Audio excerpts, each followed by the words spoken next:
आज के चुनावी नतीजों में बंगाल ने सबको चौंकाया तो तमिलनाडु में तो भूचाल ही आ गया, जिसकी चर्चा सब कर रहे हैं। क्योंकि साउथ सिनेमा के सुपरस्टार जोसेफ विजय की महज 2 साल पुरानी पार्टी टीवीके यानी तमिलगा वेट्टी कजगम ने तमिलनाडु में ऐसा गजब कर दिया कि लोग हैरान हैं।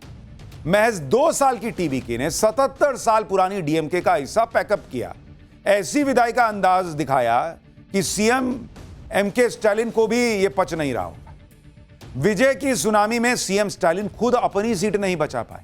पार्टी के दूसरे प्रत्याशियों की तो बात ही छोड़ दीजिए, उन्हें टीवीके के प्रत्याशी वीएस बाबू ने करीब 8800 वोटों से हरा दिया। जोसेफ विजय ने खुद 2 सीटों से चुनाव लड़ा था, दोनों ही सीटों पर धमाकेदार जीत दर्ज की और इसी के साथ विजय की पार्टी ने तमिलनाडु में 66 साल का रिकॉर्ड तोड़ दिया। 234 सीटों वाले तमिलनाडु में विजय की पार्टी टीवीके 107 सीटें जीत सकती है, जो फाइनल आंकड़ा आएगा। रुझानों में तो वो आगे चल ही रहे हैं।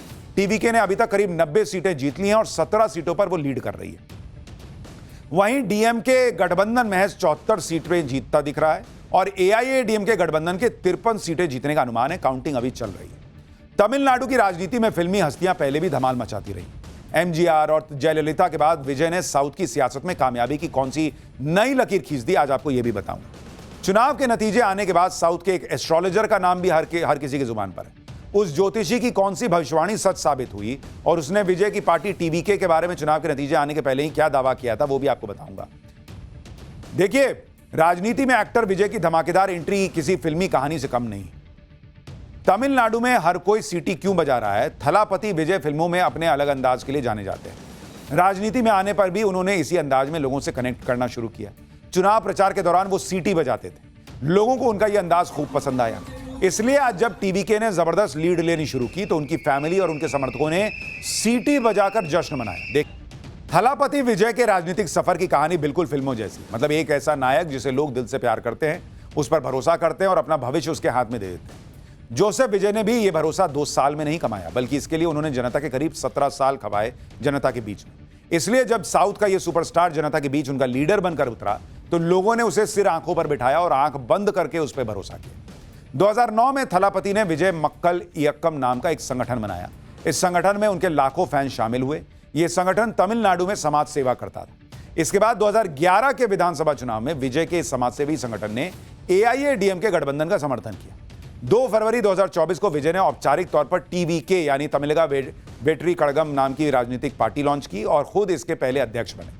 सितंबर 2024 में चुनाव आयोग ने टीवीके को राजनीतिक पार्टी के रूप में मान्यता दी थी। जोसेफ विजय की पार्टी ने तमिलनाडु में 66 साल का रिकॉर्ड तोड़ दिया, क्योंकि पिछले 66 साल से 2 ही पार्टियां बारी बारी से चुनाव जीतती आ रही, डीएमके और एआईडीएमके। लेकिन अब की बार लोगों ने दोनों पार्टियों को नकार दिया और सत्ता की चाबी अपने थलापति को थमा दी। विजय की जीत के बाद उनका परिवार बहुत खुश है। अपनी ब्लॉकबस्टर फिल्मों की तरह थलापति विजय ने राजनीति में भी ब्लॉकबस्टर एंट्री मारी। पिछले 26 साल में जितनी भी नई राजनीतिक पार्टियां बनी हैं, उन सभी में टीवीके की सबसे धांसू एंट्री हुई है। 5 पार्टियों की इस लिस्ट में टीवीके टॉप पर है। यह उन पार्टियों की लिस्ट है जिन्होंने पहली बार चुनाव लड़ा। टीवीके ने इस साल पहला चुनाव लड़ा और 233 में से 107 सीटें जीत ली। ऐसा अनुमान है क्योंकि कुछ सीटों पर काउंटिंग अभी चल रही है। पहले ही चुनाव में टीवीके ने करीब 35% वोट हासिल कर लिए, जबकि ऐसा कमाल आम आदमी पार्टी, वाईएसआर कांग्रेस, एलजेपी और टीआरएस में से भी कोई इतने लेवल पर नहीं कर पाया था। इसलिए थलापति विजय का एक बयान खूब वायरल हो रहा है। यह बयान उन्होंने एक रैली में दिया था। उन्होंने कहा था कि जंगल में शेर एक ही होता है और वही राज करता है।